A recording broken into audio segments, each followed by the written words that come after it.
Olá, eu sou o Marcos Ramon e hoje vou falar sobre o problema do livre-arbítrio. O livre-arbítrio é a capacidade de decidir, a capacidade de arbitrar em liberdade. Os defensores dessa concepção acreditam que mesmo com dificuldades e impedimentos em vida, a gente ainda é sempre responsável por aquilo que a gente faz. A gente não pode não ser responsabilizado por nossas ações. Por isso é importante não confundir, quando a gente fala sobre livre-arbítrio, a ausência de liberdade com a ausência do que seria o próprio livre-arbítrio. Por exemplo, uma pessoa que vive em um estado em que não existe liberdade política, em que ela não pode se manifestar contra o governo porque ela vai ser presa, em que ela não pode opinar contra algum valor, alguma circunstância, senão ela pode sofrer uma sanção muito grave. E, eventualmente, ela acaba não fazendo essas coisas porque existe uma privação ali de liberdade política. Só que isso implica dizer que ela não pode decidir o que fazer. Será que ela não pode ainda assim se colocar contra o governo, se posicionar e falar, mesmo correndo o risco de ser presa? Ela pode. Então, ela ainda tem livre-arbítrio.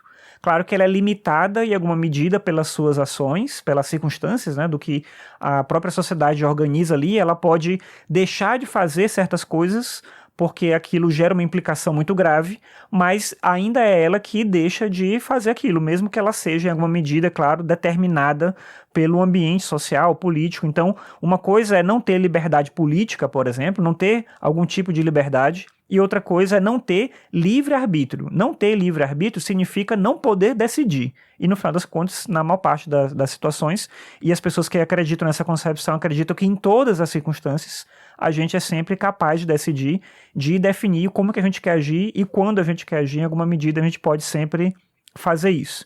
O libertismo é uma teoria compatibilista que defende que a gente tem livre-arbítrio, ainda que existam acontecimentos que possam ser determinados. Geralmente esses acontecimentos determinados têm a ver mais com a circunstância da natureza, como a circunstância física, biológica, química. Então, por exemplo, uma pessoa começa a envelhecer, começa a ter uma série de circunstâncias fisiológicas que impedem ela de fazer certas coisas. Então, chega um ponto, por exemplo, que uma mulher não vai conseguir mais engravidar.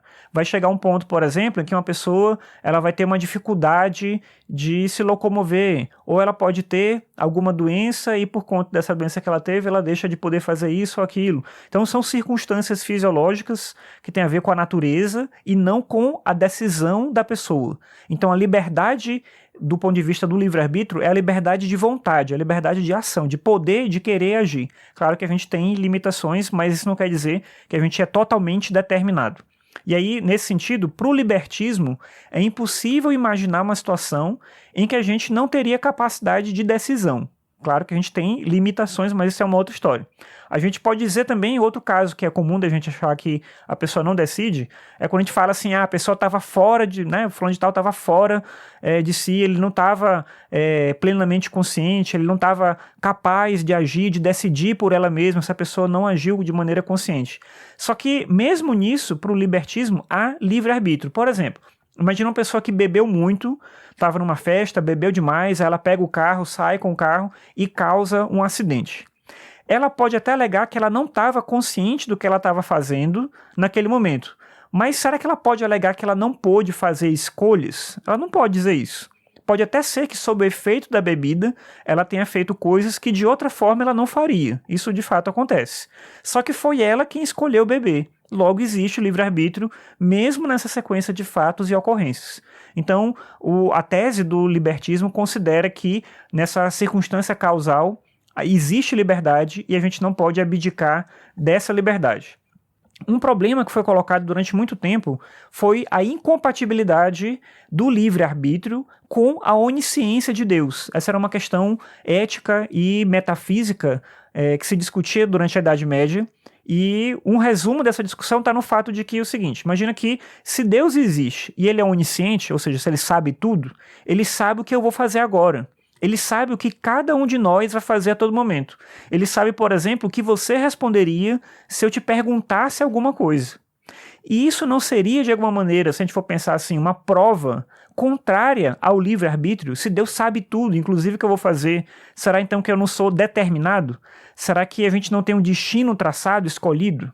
Um filósofo que tenta rebater essa contradição foi o Santo Agostinho, que vai responder essa questão da seguinte forma. Ele vai dizer o seguinte: Ele vai dizer que a onisciência de Deus é compatível com o livre-arbítrio se a gente entender que Deus conhece todos os caminhos e por isso ele é onisciente.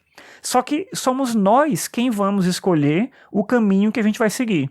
Por exemplo, imagine uma pessoa que pode seguir pelo caminho 1, pelo caminho 2 ou 3. E aí imagina que esse caminho 1, ele vai se bifurcar em outros 3, ele vai se bifurcar para o 4, para o 5 e para o 6.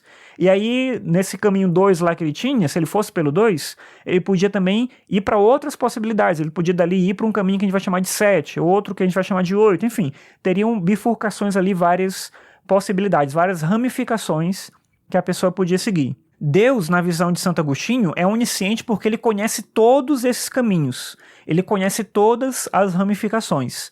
Mas nós somos livres porque nós é que vamos decidir qual desses caminhos a gente vai seguir. Se a gente vai seguir pelo caminho 1, se a gente vai seguir pelo caminho 2, se a gente vai seguir pelo 3, enfim, é a gente que decide o que a gente quer fazer. Nós podemos escolher qualquer um dos caminhos e Deus sabe o que nos espera no final. Então ele é onisciente porque ele conhece todos os caminhos e ao mesmo tempo nós somos livres porque nós é que decidimos que caminho escolher. Então, para existir de fato o livre-arbítrio, a decisão tem que ser nossa. A gente precisa escolher por conta própria. Uma outra discussão relacionada ao livre-arbítrio, mas em um contexto bem diverso, é uma que foi apresentada pelo Sartre, que foi um filósofo contemporâneo e ateu. Em um texto chamado O Existencialismo é um Humanismo, ele vai dizer o seguinte, abre aspas, que significará dizer que a existência precede a essência. Significa que o homem primeiramente existe, se descobre, surge no mundo, e que só depois se define. Se o homem, tal como concebe o existencialista, não é definível, é porque primeiramente nada é. Só depois será alguma coisa, e tal como a si próprio se fizer. Assim, não há natureza humana, visto que não há Deus para a conceber.